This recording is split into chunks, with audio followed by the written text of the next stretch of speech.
कैसे हैं आप लोग। आशा करता हूं कि आप लोग ठीक होंगे। आज जिस टॉपिक पे मैं बात करने जा रहा हूं वो है सावित्री बाई पर गोबर और पत्थर की बौछार। देखिए, आज हमारे देश की जो सबसे पहली जो अध्यापिका बनकर आई थी, जिन्होंने नारी और नारी जाति को बढ़ाने का काम किया था, उन्हों के पर गोबर और पत्थर की बौछार होना शुरू हो गई थी। ये किसने किया? ये किया हमारे ही समाज के चंद लोगों ने, उन औरतों ने भी किया जो कि उनसे जो है जब उन्होंने काम शुरू किया था तो शुरुआत में उन्हें बड़ी परेशानियां उनके साथ आई। तो सावित्री बाई ने एक अध्यापिका बनकर जब समाज सेवा एवं नारी उत्थान के लिए परोपकारी कार्य प्रारंभ किया, साथ ही साथ भारतीय महिला अध्यापिका बनने का ऐतिहासिक गौरव भी प्राप्त किया। लेकिन इस क्रांतिकारी कार्य का प्रारंभ में धर्म के ठेकेदारों द्वारा प्रखर विरोध हुआ। धर्म मार्तंडों ने सावित्री बाई को धर्म डुबोने वाली कहकर तथा अश्लील गालियां देकर अपमानित किया। साथियों, अपमानित किया।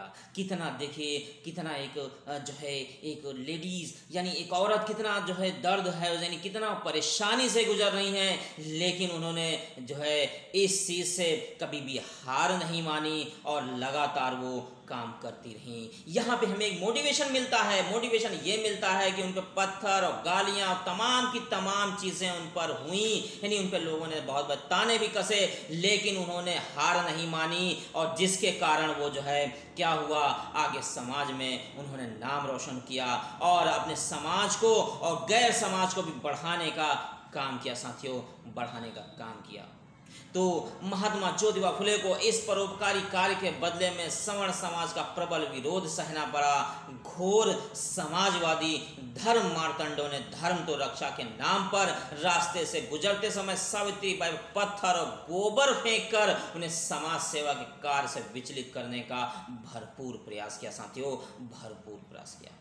देखिए कितना बड़ा उनके पर यानी क्या हुआ, उन पे गोबर पत्थर ये सारी की सारी चीज़ें उन पे लगातार होती रहीं, लेकिन उन्होंने अपने कार्य को, जो उनका कार्य था, निरंतर वो करती रहीं। साथियों, निरंतर करती रहीं और जो है उस समय यानी पुष्प पुण्यशील समझने वाली पूना नगरी में इस प्रकार दुष्कर्म हो गया और सारा समाज वर्ग जो है मूक दर्शक बनकर इस अमानवीय घटना को कुकृत्य देखता रहा। मतलब इतना सब कुछ हो रहा था, उनके गोबर पत्थर गालियां यानी इनके बदनी जो है लगातार ताने कसे जा रहे थे, फिर भी लगातार हमारा जो समाज था वो सिर्फ मूक दर्शक बनकर सिर्फ देखता रहा और कुछ ना किया। लेकिन यहाँ पर सावित्री बाई फुले ने लगातार काम मेहनत किया और लगातार वो लगी रही, वो पीछे नहीं हटी, वो विचलित नहीं हुई। समाज को आगे बढ़ाने का उन्होंने बेड़ा उठाया था तो उसको उन्होंने पीछा नहीं छोड़ा कि हमें किसी तरह से हमारे जो समाज की औरतें हैं, जो दूसरे समाज की औरतें हैं, जिनको समाज यानी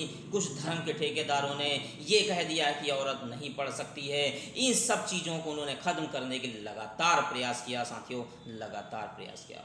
इस शर्मनाक घटना के बारे में मराठी भाषा के अनेक जो विद्वान थे, उन्होंने अपनी पुस्तिकाओं में माध्यम खूब विस्तार से लिखा, बहुत ज़्यादा मात्रा में लिखा है। हमेशा से ब्राह्मणों का प्रयास रहा कि दूसरी जाति के लोगों को अच्छा काम ना करने दिया जाए। इसका कारण यही है कि ये मुकाबला करने में से हमेशा डरते रहें। ये अपना प्रतिद्वंदी कभी पैदा होने ही नहीं देना चाहते, वे मुकाबला करने से बुरी तरह से डरते हैं। इसलिए शुरू से ही षड्यंत्रों के माध्यम से शूद्र और अछूतों की प्रतिभा को कुचलने का काम बहुत ही क्रूरता से लगातार चलता रहा। साथियों, लगातार चलता रहा। उनका सावित्री बाई फुले पर स्कूल जाते समय गोबर कूड़े पानी की पीक पत्थरों की बौछार करने का यही उद्देश्य था कि सावित्री बाई शिक्षण कार्य छोड़कर भाग जाएं और शिक्षा पर ब्राह्मणों का ही अधिकार लगातार बना रहे।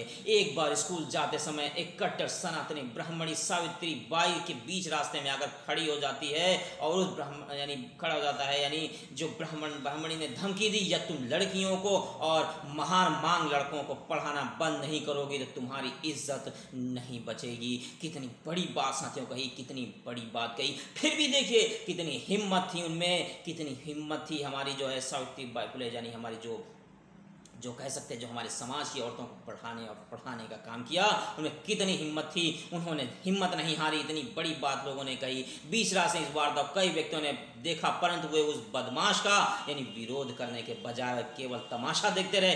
ऐसे भी लोग समाज में थे, आज भी ऐसे लोग समाज में हैं। अगर हमें इनसे बचने की ज़रूरत है, तभी हम आगे बढ़ सकते हैं। सावित्रीबाई यानी जो है सावित्रीबाई को उन्होंने आओ न देखा ताओ, बदमाश को 2-3 थप्पड़ जड़ दिए। देखिए कितनी हिम्मत थी।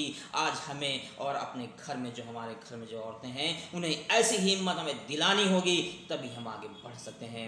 और इस आकस्मिक घटना से बदमाश बौखला रह गया और वह दुमदा भाग खड़ा हुआ। इसके बाद सावित्रीबाई को तंग करने का दुस्साहस किसी में भी नहीं हुआ और सावित्रीबाई की शेरनी सी हिम्मत सब और चर्चा और प्रशंसा का जो है कारण बनी। हमने यानी देखिए कितनी बड़ी जो है हिम्मत थी उनमें, तभी इस परेशानी से, जो परेशानी उन पे गुजर रही थी, उस परेशानी से वो निकल सकी।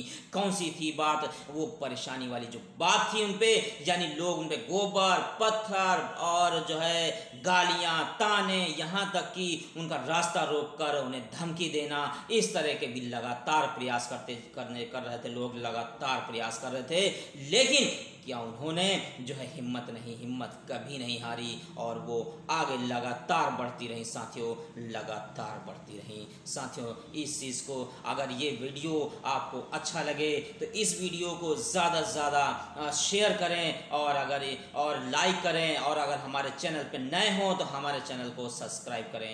Thank you.